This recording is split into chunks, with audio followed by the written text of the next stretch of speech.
Today's topic is going to be very controversial, but that downshift though, ooh. Within the car community, there's a lot of talk and a lot of hate about the term ricer. Now, if you don't know what that term is, I did the liberty of looking up ricer on Urban Dictionary and pretty much found it saying a ricer is a imported car, hence where rice comes from, that is slow and non-performance based, that is meant to look and sound performance based, usually containing a loud exhaust, crazy aeroflow dynamics stuff, big spoilers, stickers, and etc. Now, the reason why people hate on these cars is because they think they make a mockery of other car cultures and they think they're loud and obnoxious and they think they don't belong with the others. But let's zoom out a little bit and really look at the bigger picture of it all. Now, before I get into this, I will say I have a pretty strong opinion about this and I like to preach it whenever I can. So that's what I'm gonna do today. And a lot of what I'm speaking is my true thoughts about it. Those downshifts are on point today. Now, I think we can all agree that when we are with our certain friends, we all hate on the ricers. But I think that there's a line that is drawn, especially when you're alone and you have your own personal thoughts about it, and you back up a little bit and you really ask yourself, do you really look down that much at people who have ricer cars? Now, for me personally, I don't really believe in the ricer car. Yeah, I've joked about it with friends and stuff, but there's a difference between joking about something and actually believing in it. I think that the people who really hate the ricers and people who really talk about the ricers a lot are ruining the car culture. And by that, I mean, everybody has their own taste in cars. Everybody has certain things that they like that others don't like. That's just the way it is. That's how life works. But what I think some people look over is, what if that person likes the way that ricey car is? What if they genuinely like that? People call my car a ricer. Believe it or not, I've had the YouTube trolls say that car is a ricer. And then I've literally have said, why is it a ricer? Like, tell me why you think it is. And they go, because you have a loud exhaust on a car that's not fast. Really? It almost frustrates me because I believe that a person like that is what's truly ruining and making the car scene so judgmental.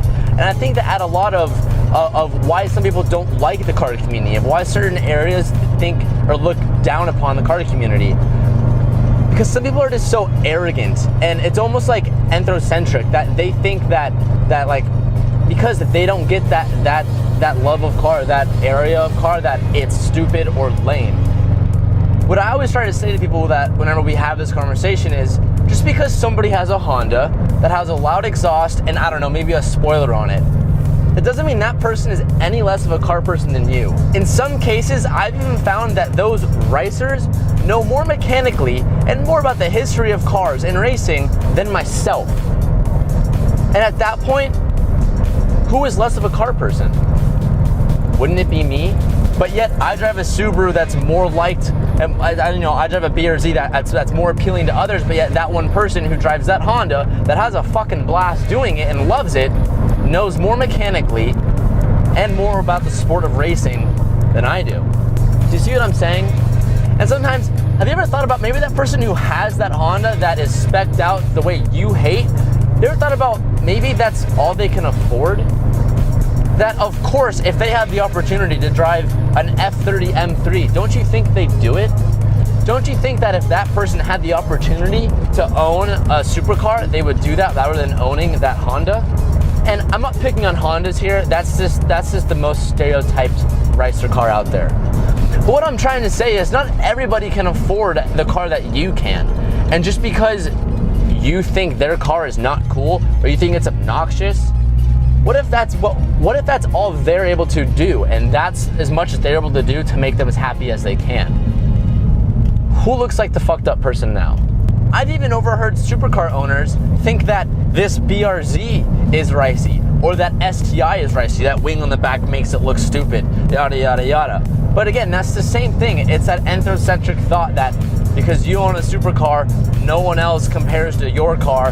They have risers because they're not designed to go as fast as my car. That's just such a stupid and arrogant way to look at things. And this topic gets me going. I hate the word ricer because typically when you call someone a ricer, it's a negative thought, it's a negative meaning. And why do that? Why make someone feel bad about something they love to do? What if people made me feel so bad about doing YouTube that I stopped doing it? Wouldn't you guys think that's stupid? Wouldn't you say, keep doing it if you love it, don't worry about what others think? Do you see my logic? I hate to be preaching so much, but I think it is something that needs to be said. And with the views that I get, if I can make one person that watches this video understand what I'm saying and maybe think twice before the next time they call someone a ricer, then this video is worth it. And I'm not saying you can never use it. Like I said, like when we're with our friends, we joke that like there's been times, or even myself, I've jokingly around have said it. But I'm not going around, I'm not commenting on Instagram photos or commenting on YouTube videos or literally saying to someone's face, that car's a ricer. That's stupid. I don't know why you drive that. Like blah, blah, blah. Like, shut up. If I ever hear anybody do that, I'm always the first person to be like, why would you say that? Why would you put someone down? Like, do you think it puts, like, putting people down does not make you feel, like, you may make you feel better, you think you're feeling better about yourself, but it's always bringing you down farther than it's bringing the other person down. I hope you guys get what I'm saying, because this topic really gets me going, and I really think that we could change the perception of this. At least in the car community, people who know what they're talking about, who are educated.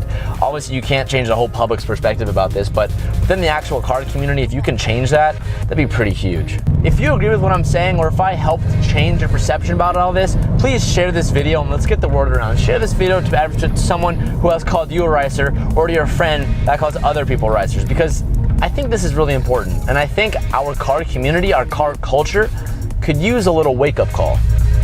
Speaking of risers and such, I'm literally driving behind a car right now that most would consider a ricer. Ironic, right? You didn't look. But I mean, yeah, I'm literally looking at the car that would be considered a ricer. It's got it's a Honda Civic. It's on some black rims that are really skinny. It has a big exhaust pipe with a bunch of carbon buildup on the back of the bumper. It's got a black hood and it's lowered. You do you, boo-boo.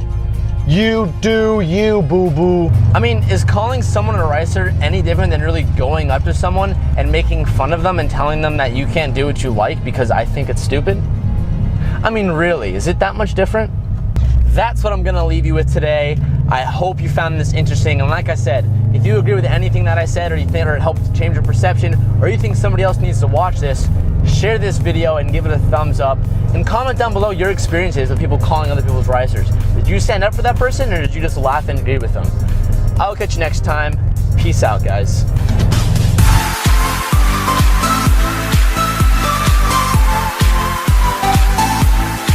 Motivation is contagious. Hang out with those who inspire you and strive not to be like them, but only a better version of yourself. You will learn that there is a difference between alone and lonely. Life isn't always easy, but that's the beauty of it. You will learn how to be truly happy, and as much as you don't